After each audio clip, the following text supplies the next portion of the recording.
Diyan na niya, Mr. Maravillas, ang dapat na response. Ang dapat na response dito, bawal yung mga officials ng kalayaan na pumunta sa China para matuwa sila. Yung mga Chinese officials, i-deliver natin sa kanila yung siyam na mga senators. Di ba? Yung kanilang mga kakampi na mga senators. Siguro naman na yung mga kakampi nilang senators hindi bawal.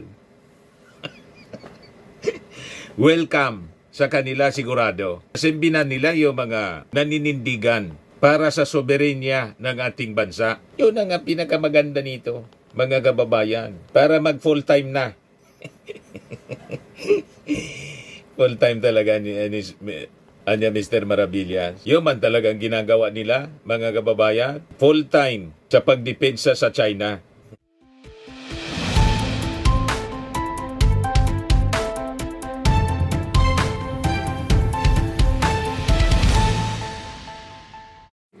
Hello po mga kababayan, si Dante Maravillas.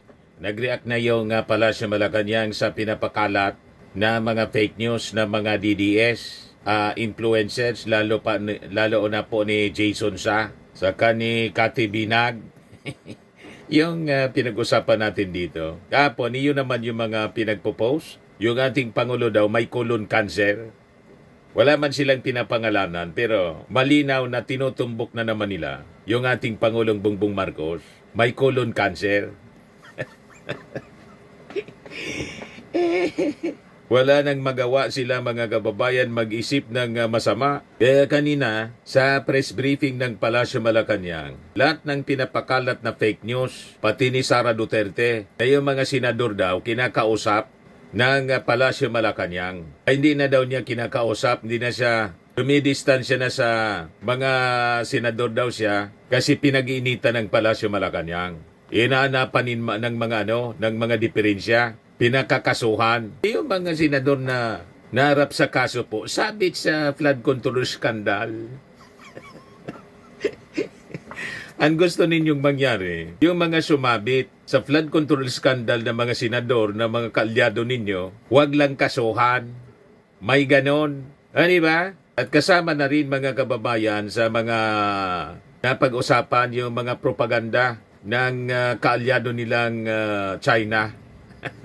Unahin natin ito na pinapakalat nila mga kababayan na yung ating Pangulo may colon cancer. Sabi ni Yossi Castro, fake news niya yan.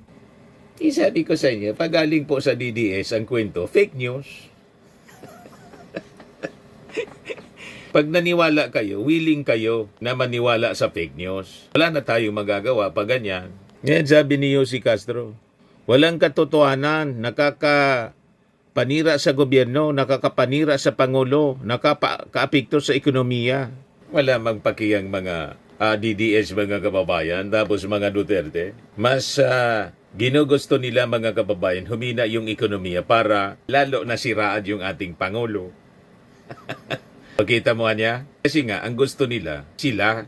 Di ba po? Yan ang malinaw, mga kababayan. Tapos yung sa ICI, nawala na daw ng interes sa pagpapaimbestiga sa flood control scandal. Paanong nawala ng interes? Pinagabol na nga po, mga kababayan, yung mga sangkot sa flood control scandal. Di ba? Hindi na natin maintindihan kung saan lugar ang gobyerno. Damn if you do, damn if you don't. But anyway, ibigay ko sa inyo yung press briefing kanina ng Palasyo Malacanang. Ito po si Yossi Castro. Para po sa unang katanungan, Ana Bacho, GMA News Online. Morning, ma'am. Ma'am, how does the palace view the bold statements made by the Chinese embassy condemning Senate Resolution 256? Ma'am, this resolution denounces statements from the Chinese embassy and actually calls for diplomatic measures to uphold the dignity of the Philippines. According to spokesman Ji Lingpeng, yung resolution daw po na to ng mga senators ay para lang sa kanilang political na interes. Ang Pangulo po kasi ay rumirespeto sa kalayaan ng pamamahayag. Kung may kalayaan po ang China sa kanilang pamamahayag, ganun din naman po ang sino man na Pilipino at kung ano man din po ang inihayag ng Senado. Hinahayaan nga natin yung China sa kanilang pamamahayag, although sa kanila walang kalayaan. Sa kanilang bansa mismo. Pero malaya sila dito para magpropaganda. Pero dapat malaya din tayo. I-counter mga kababayan yung kanilang mga kasinungalingan. Yun lang naman po eh. Di ba? At muli, ulitin po natin ang posisyon ng Pangulo patungkol po sa relasyon sa China. Firm but diplomatic po. But ma'am, this condemnation po ng Chinese embassy, does the palace see this as a way to silence the Senate? Hindi po tayo makakapag-react ng ganyan dahil sabi nga po natin, may karapatan naman din po silang magsalita kung ano ang kanilang nararamdaman, ang kanilang sentimiento. Ganon din po ang Senado. Thank you, ma'am. Salamat. Rafi Ayang, Daily Tribune. Good morning, ma'am. Ma'am, nabasa na po ba ng Pangulo ang report ng ICI sa flood control issue? Sa ngayon po ay hindi pa po tayo nabibigyan ng update kung natapos na pong mabasa dahil sa ating pagkakaalam ay medyo mahaba-haba po ang report ng nasabi ng ICI. So kapag ka po ako po ay nabigyan na po ng update, ibibigay ko po sa inyo kung ano po ang magiging mensahe ng Pangulo patungkol po dyan. And how would the palace explain din po sa mga netizens na nagsasabing tila nawala na talaga ng interes ang palasyo sa pagpapakulong sa mga sangkot dahil sa pag-divert ng atensyon sa ibang problema ng bansa gaya ng ekonomiya? Kanino po ba nanggagaling ang ganyan mga pahayag? Dahil on our part, on the part of the President, that's not true. Hindi po nawawalan ng interes ang Pangulo sa pagpapanagot kung sino man ang dapat na managot. Tututukan lamang po ng Pangulo ang ekonomiya dahil kailangan po ito. Dahil sa sobrang ingay po na nagaganap, dahil sa binuksan niya po ang issue sa paggamit ng maanumalyang flood control projects or paggamit ng pondo at pag-aabuso dito, ay talaga pong nagkaroon ng ingay at ina-expect naman po ng Pangulo yan. Dahil kung galit po ang mga Pilipino sa korupsyon, lalo pong mas galit ang ating Pangulo. At kailangan lang na pong tutukan, move forward. Ang sabi nga ng Pangulo, siya po ay tututok sa ekonomiya para naman po sa iba pa nating mga kababayan na hindi naman puro politika lang ang pinag-iisipan. Okay, ma'am, other matters, ma'am. Hingiin lang po namin yung reaction ng palasyo kasi may mga reports, newsroom reports, na rumors na may colon cancer daw ang Pangulo at ito pa'y lalong nag-proliferate nung nilabas ni Harry Roque na may colostomy si PBBM. Ayun na nga po ang masama ay kasi mga rumors, mga chismis, walang katotohanan na nakakapanira sa gobyerno, nakakapanira sa Pangulo, na nakakaapekto sa ekonomiya. Kung manggagaling lamang po din kay Harry Roque na isang masasabi na natin isang fake news peddler, nakita naman po natin ang video, yung kabuuan kung saan itinaas pa po mismo ng Pangulo ang kanyang mga kamay habang siya'y kumakaway sa ating mga kababayan at kitang-kita po na ang sinasabing larawan o ipinakitang larawan ni Harry Roque ay pawang kasinungalingan lamang. Huwag na po tayo maniwala at nakikiusap po tayo. Huwag na po natin dalhin sa anumang usapan ang mga fake news peddlers katulad nila. Thank you po. Sunod po na tanong, Tristan Nadalo, Newswatch Plus. Good morning, Yusek there. China also has decided to bar 16 Kalayaan LGU officials from entering mainland China, Hong Kong, and Macau in response to the LGU's persona non grata declaration against Chinese Ambassador Jing Chuan. So does Malacanang view China's travel ban an act of retaliation, and how will the palace assure that it will safeguard Philippine local officials from this kind of foreign influence? Kung ano man po ang naging desisyon at polisiya ng China ay hindi naman po natin to saklaw. Katulad din po ng hindi nila dapat masaklawan kung ano po ang nagiging desisyon ng administrasyon na ito. Pero ang detalye po niyan ay mas maganda po na ibigay ko na po kay Secretary Tess Lazaro ng DFA. Diyan na niya, Mr. Maravillas, ang dapat na response. Ang dapat na response dito, bawal yung mga officials ng kalayaan na pumunta sa China para matuwa sila. Yung mga Chinese officials, i-deliver natin sa kanila yung siyam na mga janitors. Di ba? yung kanilang mga kakampi na mga senators. Siguro naman na yung mga kakampi nilang senators hindi bawal. Welcome sa kanila sigurado. Simbinan nila yung mga naninindigan para sa soberenya ng ating bansa. Yun ang pinakamaganda nito, mga kababayan. Para mag full-time na. Full-time talaga ni Mr. Maravillas. Yun man talagang ginagawa nila, mga kababayan. Full-time sa pagdepensa sa China. Anyway, balikan natin si Yossi Castro.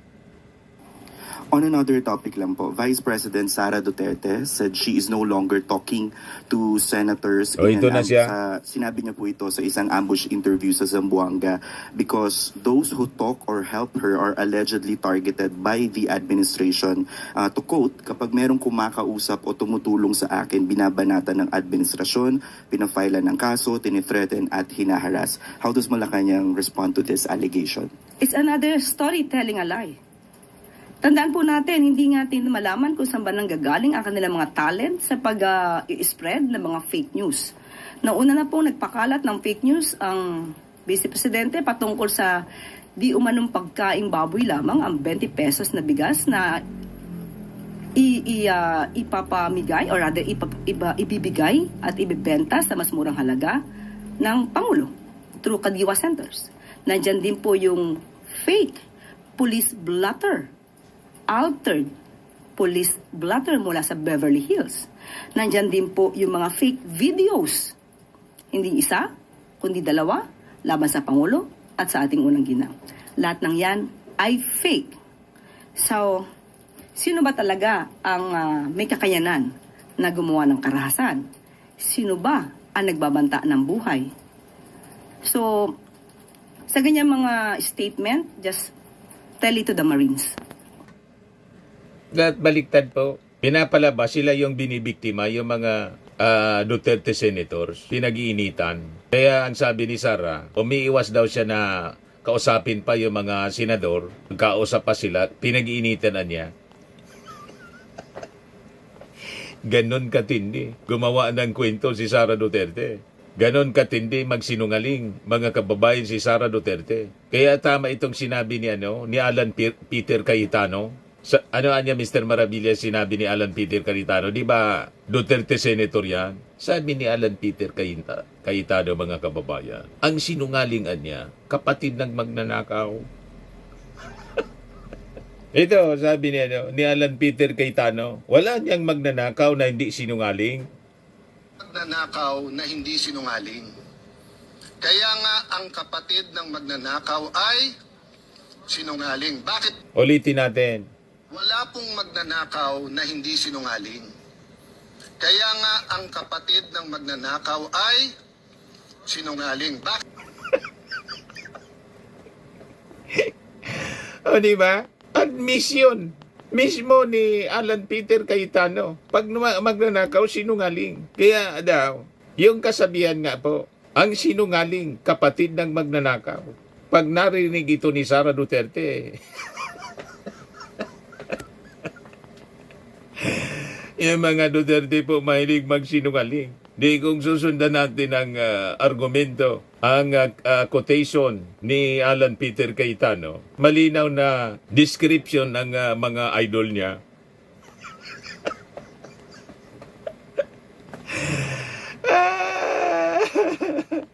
Mahilig magsinungaling, mga kababayan, mga Duterte. Kung saan, mga kababayan, dikit na dikit siya.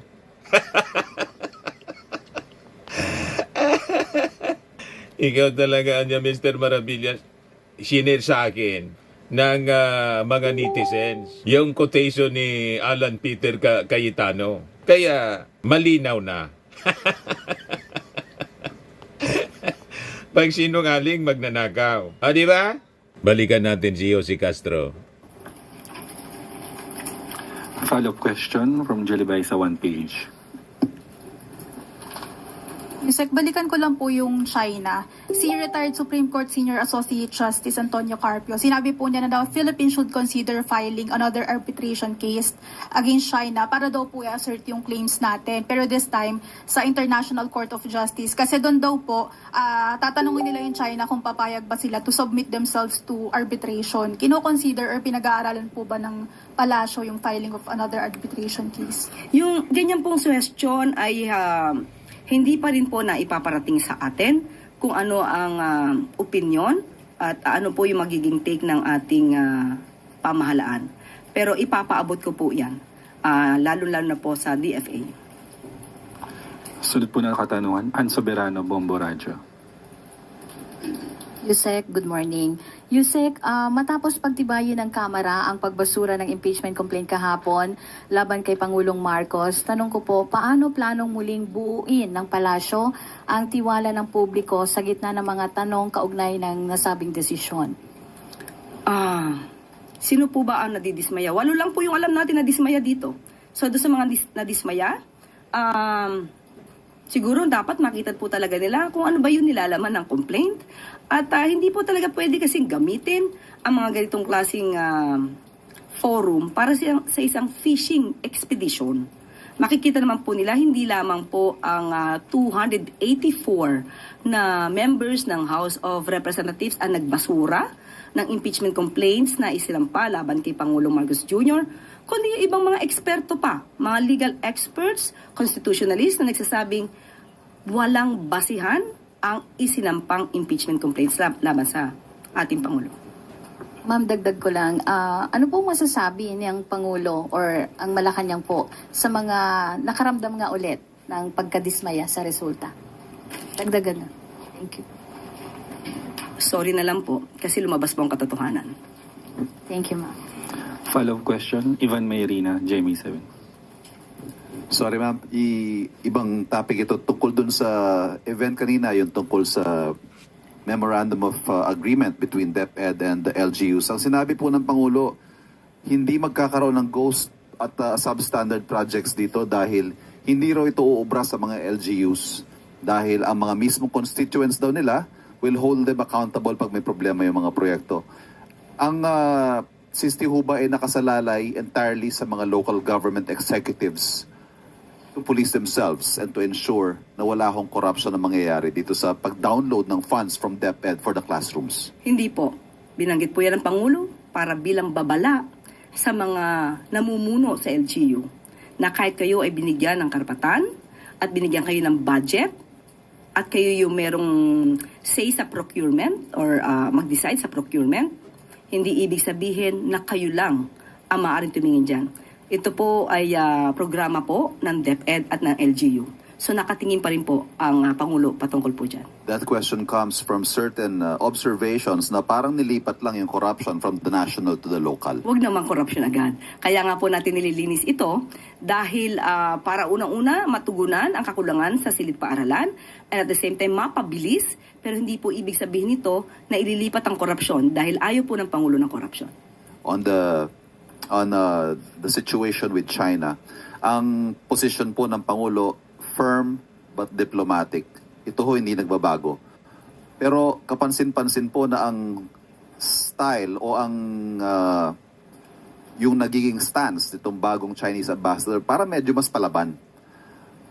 Given that, hindi ho ba rin tayo mag-a-adjust? I mean, are there going to be tweaks to be made dito ho sa ating diplomatic approach with the new ambassador? Hindi po kasi natin masasabi na ang pagiging palaban ay siyang magiging magandang solusyon para maayos kung ano man ang sigalot sa bansang China.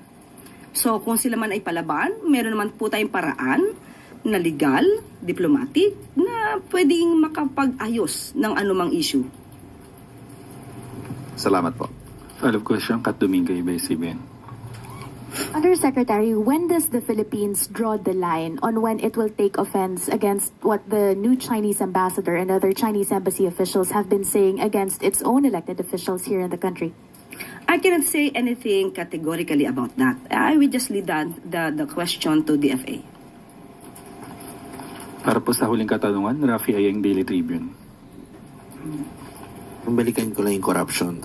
Palace reaction na lang po sa improved standing ng Philippines sa Corruption Perception Index. From 114, 120 na po tayo out of 182 countries. Expected po yan dahil binuksan po ng Pangulo ang issue tungkol sa korupsyon. So, kung binuksan ng Pangulo ang korupsyon, magkakaroon ng pag-iimbestiga at ito po ang ninais ng Pangulo. Ayan po, mga kababayan, nag-improve yung corruption index natin. Ibig sabihin, maganda na ang ating standing. Kasi nga po, nandyan ang very aggressive campaign ng ating Pangulong Bongbong Marcos na labanan po ang korupsyon. O di ba? Walang katotohanan po ang mga pinapakalat ng mga DDS influencers na nawalan na ng interes sa flood control scandal investigation ang ating pangulo. Kayo man lang ang nagsasabi niya. Sunod-sunod na ang makakasuhan at makukulong. Kasama diyan yung mga Duterte senators. Kaya kayo nagagalit. Sa mga naghanap ng malinis and spacious fitness gym, pumunta lang po kayo sa aming Colossal Fitness Gym. We also offer Grab Car Rental with our brand new 2023 model ng Toyota Innova. We also accept booking for those who are planning to travel via PAL, Cebu Pacific, and other airline companies, local and international, and bills payment for Meralco Bills, PLDT, Aleco Bills, etc. Ang Colossal Fitness Gym is located at 3rd floor Security Bank Building, Landco Business Park, Legazpi City, Albay. For inquiries, look for Chilon Maravillas. Contact number 0966-802-0949. Yan yung aming Innova. Lagi na pong matao sa amin. Pati mga foreigners po, tingnan ninyo. Mga British tourists sila. Ang lalaki ng katawan na, mga kababayan, nag-gym sa amin. Ito naman po, Indian National. Ito mga mga European sila. Ito naman yung bago naming product na binibenta online, Eye Glow Serum. Whitening po siya galing sa South Korea. Tingnan ninyo yung epekto sa aking anak na architect entrepreneur, Riz Maravillas. For inquiries, look for Riz Maravillas on FB. Ito naman po, Fairmax Firming and Lifting Cream, pinapahid sa mga pulses and other affected area. Mainam po ito sa mga pains at paninigas na mga kaso-kasuan. Ito po, Automax Radiant Serum. Sa mukha naman yung application. Anti-aging po siya. You will look 10 years younger than your age. Ito naman po, yung bagong product naming binibenta online.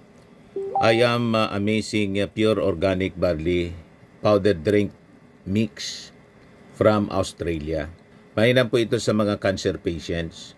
Tulad nitong isang cancer survivor po. Siya si Yoli Tan, ovarian cancer survivor po. Sabi niya, barley did not just save my life, it gave me a new life. In 2019, Julie faced the fight of her life through surgery and harsh chemotherapy. I am worldwide amazing pure organic barley became her source of strength. It boosted her immune system when she needed it most and gave her the energy to keep going. 100% organic siya, immune system booster, trusted by survivors. Yun din yung gamit, mga kababayan ng cancer survivor na si Maritoni Fernandez. For your inquiries and orders, dumiretso na lang kayo sa aking anak na architect entrepreneur Riz Maravillas. Sa mga mahilig naman po sa mga imported bags and wallets, dumiretso na lang kayo kay Ma'am Eileen Rosales, Eileen Closet. Nakabase siya po sa Amerika. Yan yung kanyang online selling. Sa mga mahilig naman po sa mga pagpapa-spa, try ninyo po dito sa Pamper City by OMG, the Medical Aesthetics and Wellness Center. Matatagpuan po sa Prestige Bay, Isiana City, Parañaque City, Metro Manila. Pamper City by OMG, your luxury escape.